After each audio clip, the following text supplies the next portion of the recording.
Welcome to the Head to Help Mental Health webinar. My name is Matt Jones. I'm the CEO of Murray PHN, and it's my pleasure to be introducing and providing you this information about this very exciting initiative. Thank you everyone for making time to be available for today's discussion. We'll be presenting a range of slides and information between Emma, Reid, Al, Bonsey and myself. Please feel free to pose questions using the chat function. That will enable us at the conclusion of the presentation to also answer any questions that you may have, and we look forward to not only answering these questions but working together in being able to enable the work of the Head to Help hubs in our region and across Victoria. Can I start by acknowledging the traditional owners on the lands on which we work and live.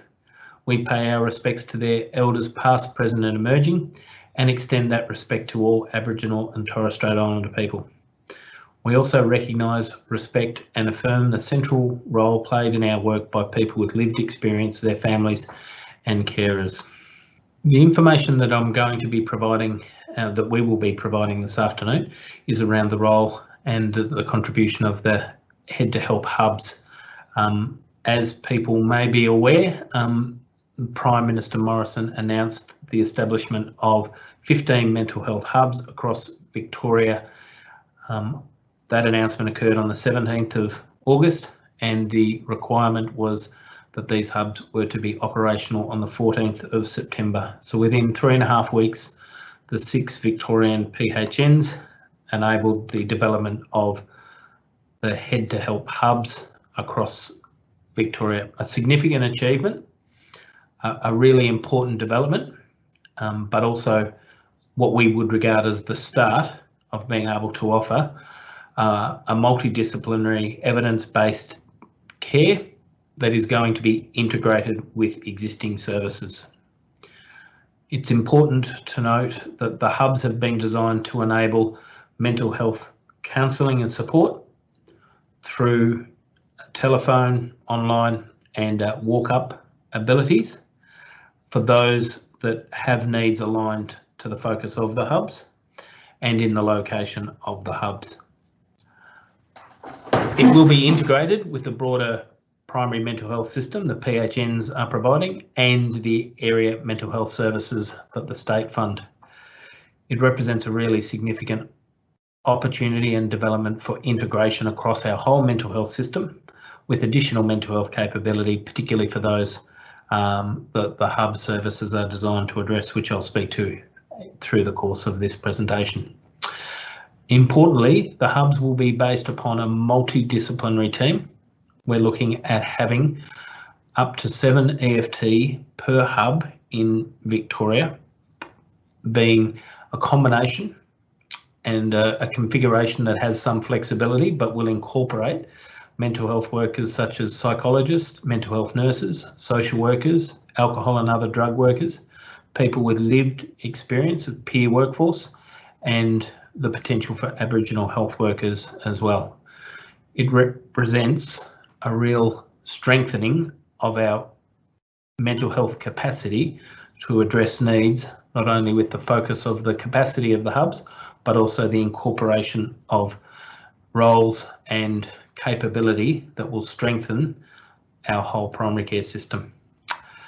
The intention, as I've outlined, is that it will enable referral directly by individuals and through primary care providers to the support that is connected to care that can step up or step down as needs change within the context of individuals' mental health journey. As I mentioned, there's 15 clinics across Victoria. There is 9 in metropolitan Melbourne, 3 per metropolitan-based PHN, and 6 in regional Victoria, 2 in each of the regional PHNs. The funding that has been provided is to enable the establishment of the hubs. It's important to note in the way in which it has been designed that Murray PHN and the other PHNs do not receive any funding specifically to support the hubs. The funding comes to us and is directed to the mental health system through a provider for the provision of the mental health care in those respective communities. It is integrated to the primary care system that PHNs are funding and delivering, and it is also supported by additional funding that the Commonwealth is providing for digital and phone support. There has the introduction of the Head to Help hubs were overseen by the Victorian Mental Health Pandemic Response Task Force. That was co-chaired by Professor Ruth Vine, a psychiatrist from Victoria, who has now been appointed as the Deputy Chief Medical Officer with the Commonwealth Department of Health. The task force was also co-chaired by Pam Anders, the CEO of Mental Health Reform Victoria.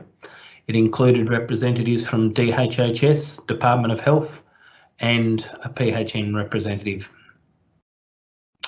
As I've said, the hubs will connect and integrate with the local service system. It will enable not only the care for those with needs that can be provided by the hub, but also an avenue for care provided through our stepped model of care, integrated at a community and regional level. Its focus is connection to general practice, community health, headspace, Aboriginal community controlled health organisations, emergency departments, area mental health services, and aged care. It will be particularly targeted at those that are hard to reach, that have been impacted by COVID, that may not have experienced mental health issues before. The opportunity is in establishing the Head to Help hubs, addressing the needs as described, and enabling a model that is scalable and can be replicated if and when funding permits. It is important to note that this funding is for 12 months. It is with the capacity to grow with the increase of demand of up to 7 EFT in the multidisciplinary team within the hubs.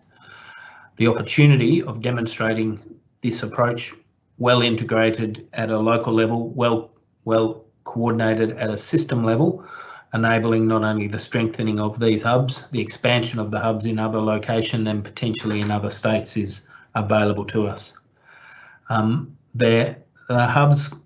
The Head to Help hubs commenced on Monday the 14th of September, start of this week. We've seen an increase in demand in the services in that timeframe, but there will be a significant campaign to encourage people to access the services as we move through into October and November, as we build the capacity and better understand the demands and the local integration. The location of the hubs in Victoria and acknowledging that their needs are across Victoria, and this is a hub-styled approach that is servicing the needs of individual communities with limited but some capacity for outreach and again virtual care. In regional Victoria, hubs are located in Geelong, Ballarat, Bendigo, Wodonga, Sale and Warragul, and in metropolitan Melbourne, in Wyndham Vale, Broadmeadows, Brunswick, West Heidelberg, Hawthorn, Noble Park, Langwarrin and Cranbourne. At this point, I might hand over now to Emma Reid, and Emma will take us through the next portion of slides, and I'll come back towards the end of the presentation to help respond to any questions. Thank you, Emma. No worries, thanks, Matt. So I feel like Matt stole the thunder and pretty much said most of the presentation, which is great, but it probably just really highlights the effort and work and the thinking that's gone into this, and being able to sort of speak so freely to the narrative of the model, the intent, and how we think that it's sort of going to benefit our community across Murray and just within the regions that are our 2 hub locations for the time being, is sort of a testament to that. So that's really cool. So in terms of the workforce at the moment, as part of the foundation for the contracts literally just landing and the doors opening on the 14th, we've had to consider both obviously the regional need and our workforce availability. So the current staffing level is about 2 to 4 within both of the centres at the moment, with a view that we're supporting them with sort of rapidly scaling that up across the region. The foundation workforce also established is there to provide the mental health access and support and early intervention, but also working with our providers, as many of you all are, and our acute colleagues, along with general practice, just about what skill sets we think that the centres might need. So as an example, 3 of them down the bottom is, our more credentialed workforce, or it could be more peer-led workforce. I suppose, looking at the region's workforce profile and also service sector, we really want to try and support the sort of providers to enable access points to specialist staff that might not already be available. So as Matt mentioned, our locations for the current hubs are in Bendigo and Wodonga. So, it was a really complex task, I suppose, to land on that decision. But Joe Rasmussen, who is our mental health data governance lead, was meant to be here today to speak to these slides and could certainly answer more questions than I probably can with her data analytics. But however, we drilled down to the regions, the towns, and then provider, sort of looking at capacity, capability, applying a population health approach, and basically landed on Wodonga and Bendigo. But a real essence of the data that was reviewed was general practice presentations with a specific focus on mental health treatment plans that had been done this year, and with newly created mental health diagnoses, along with ED presentation data and looking at triage presentations, so of those that could have been pathway to a primary service if that was available. There was also drilling down to towns, so we looked at the 16 largest population centres, and again looked at GP and hospital data to determine, how that applied against our population health stats, and then ultimately, again, Bendigo and Wodonga. And then again with the provider and our rapid upscaling and commissioning activities, the provider selection was based on current infrastructure, access profiles within the community, capability, capacity to get this done in a COVID safe manner. At present, as Matt said, the funding is for 12 months. So, trying to maximise the efforts of getting the services on the ground. A lot of work has gone in. Internally, the project management team considered mental health investments in the region and how we can sort of leverage off our coordination and integration space that the PHN plays quite a unique role in. So we're really excited to be working with the 2 regions about how to best support the hubs to go live and ramp up further. So I suppose just to make people comfortable with the branding and what the sort of process looks like on a page. So if you're the consumer, there's the access to the central intake 1800 number. At the moment, that number is routed to the other locations, to the locations that it needs to go to across Victoria. And in essence, the key messages are it's have a conversation, determine the level of care and be connected as quickly as possible to where you need to be. Head to help on a page. So again, just sort of highlights the patient journey. So basically it could be that, phone, online or walk-in, and then an intake and assessment is done, and that a decision-making matrix determines your level of care, which can be self-management through to acute and specialist support. And again, one of the key principles for the hub model is a warm transfer, so making sure there's that connectivity and not relying on a consumer being given a phone number and sort of led to, make that call or follow up themselves. And then there's the hub multidisciplinary staff, as mentioned before, and then again, the warm transfer to external services as needed, and always the loop back with the referral and the consumer's general practitioner. And now I will hand over to Al Bonsey. Thanks, Emma. So I'm going to pick up now just to unpack a little bit more about the intake pathways and the assessment process. From a consumer's perspective, as you can see the consumer at the top in the red circle, the consumer can access a hub through a couple of pathways. And one of those would be to pick up the phone and dial the 1-800 number. They could also access the hub locally through a walk-in. And in time, as we progress, there will be the potential for an online referral. So that functionality isn't operating at the moment in the model. We are looking at a web form whereby a professional could make a referral through a web form, or indeed a consumer could self-refer. So at the moment, that the walk-in could obviously happen directly to the hub, where they are in Bendigo or in Wodonga, or the phone number, the phone call is routed through a sort of central intake system, which Emma touched on. So what that looks like at the moment is someone rings that number, the 1-800 number, between 9 and 5, and they get a sort of welcome message which explains the Head to Help service and asks them to enter their postcode. Now, in the longer term, there'll be more smarts behind that, which are, the intent is that the system's able to pick that up directly. In the meantime, they're entering a postcode, and that is then routing them to based on their postcode, to the provider providing intake for that PHN region. And for us, we're using a provider called On The Line, who are a professional telehealth provider who many people on the webinar will know through the Talk It Out service, which is already in operation through Murray PHN, or other services like Men's Line or the Suicide Line Victoria. So whether the person accesses directly to the hub or through the central intake service, the intent is a sort of no wrong door process. There's a common assessment framework being used to sort of unpack a person's needs and their onward navigation to the appropriate service. So this is called the IAR, Initial Assessment and Referral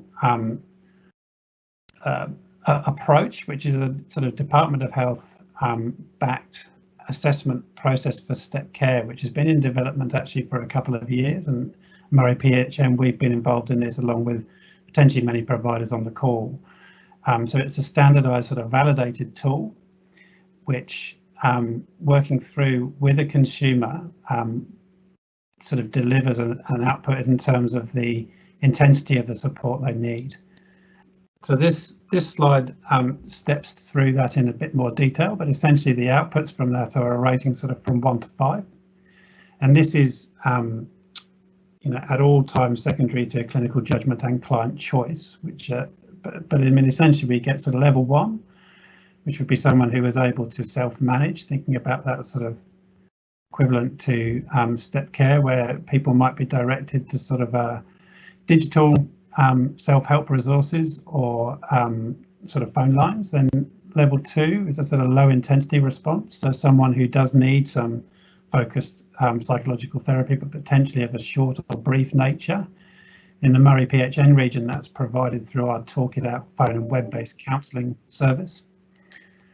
And then for people who arrive at a sort of level 3 or 4 in that IAR process of sort of moderate or high intensity of needs, those are the sort of scope of services which are provided by the hub, but also which are provided by the majority of Murray PHN's commissioned mental health service providers, like many of you on the line.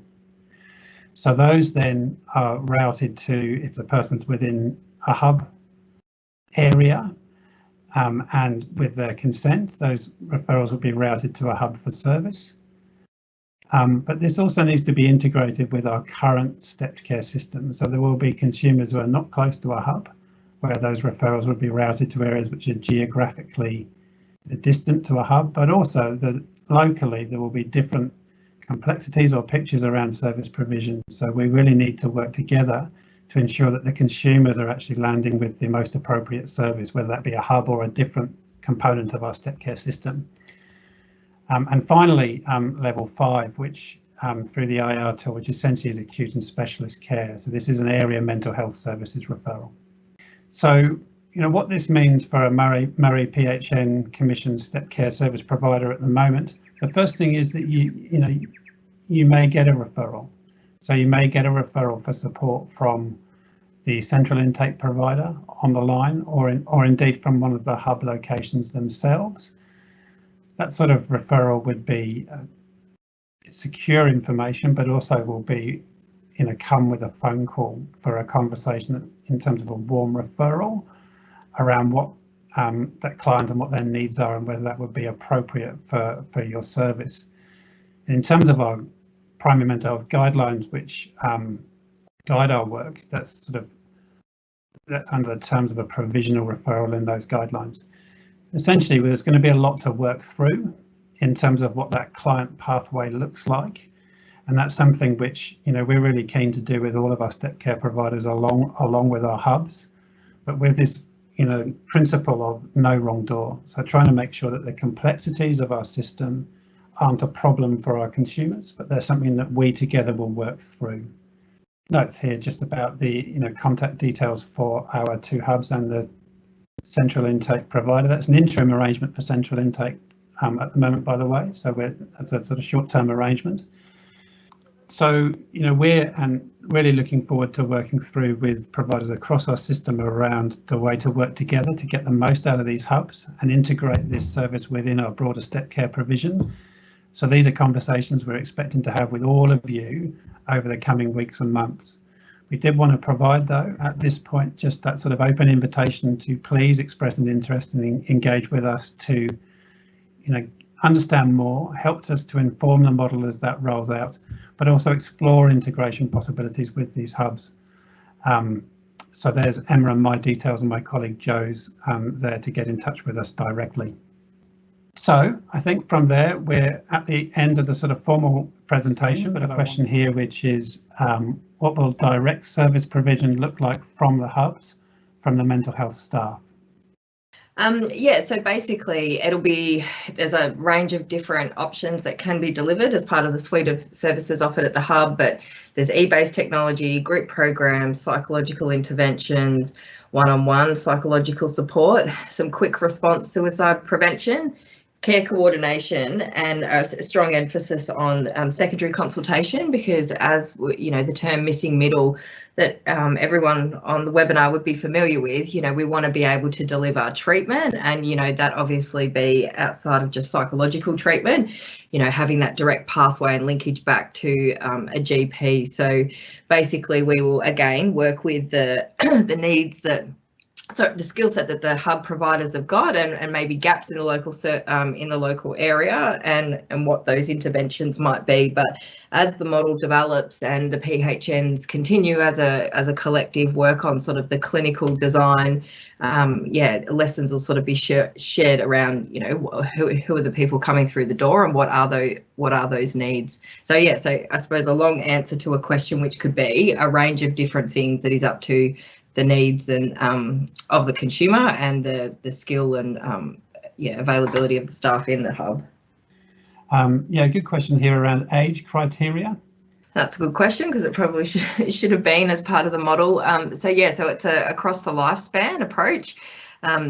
And, as you can imagine, obviously having a skill set of staff that is able to do from, naught to older people's mental health will potentially be a challenge based on the staffing numbers. So obviously the strength of that regional engagement and how the model really lands, strong pathways, or similar to a headspace model, whether it's in-kind contributions or brokering specific skills, if those needs are there. But essentially anyone can access the hub.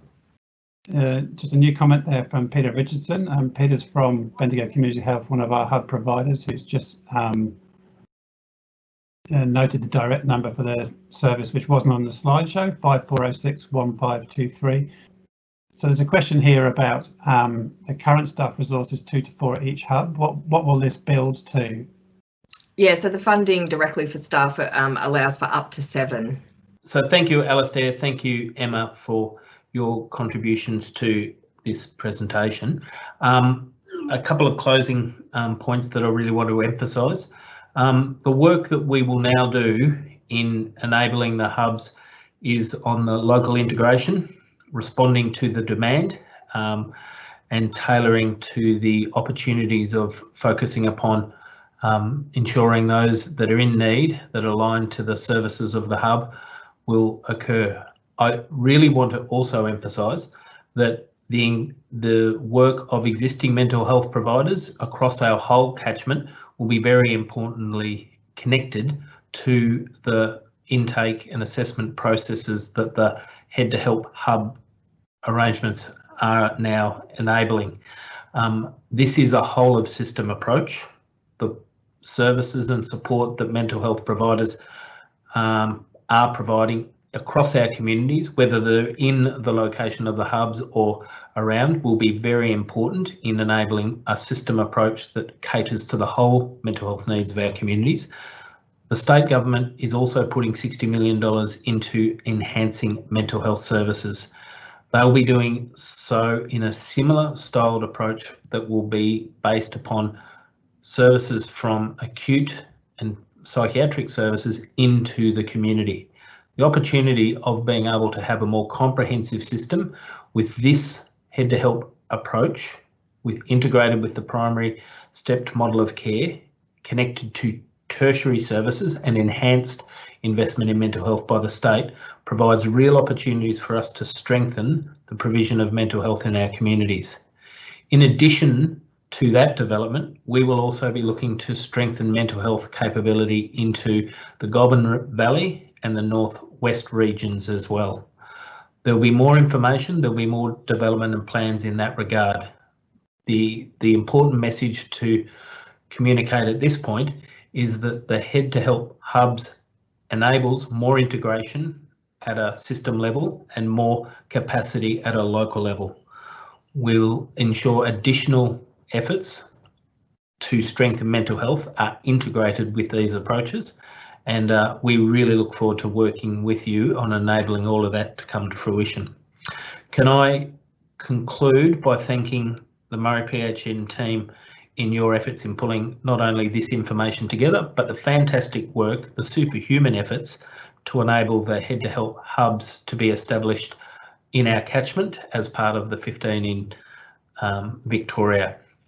It's been an amazing effort. It's one that's attracted the attention and recognition of the Prime Minister, the Health Minister, the Department of Health and the Department of Health and Human Services. The opportunity is for us to really now turn that into meaningful support on the ground. Can I also conclude by thanking everybody that's on the video conference for your efforts in responding to the health needs of our communities. COVID has tested our health system in ways that we never have before and is increasing the level of demand on mental health services and increasing mental health needs in our communities at a time that we're also concerned about our safety of ourselves and our loved ones. So I really want to acknowledge and commend the dedication of all health providers in the way in which health services have responded to the needs within our communities. I really want to thank you on behalf of our organisation in the work that we're doing together, and if we look forward to continuing to support you in the great work that you're doing. Thanks everyone. It's a little early, but I wish everyone a great weekend as well. Goodbye.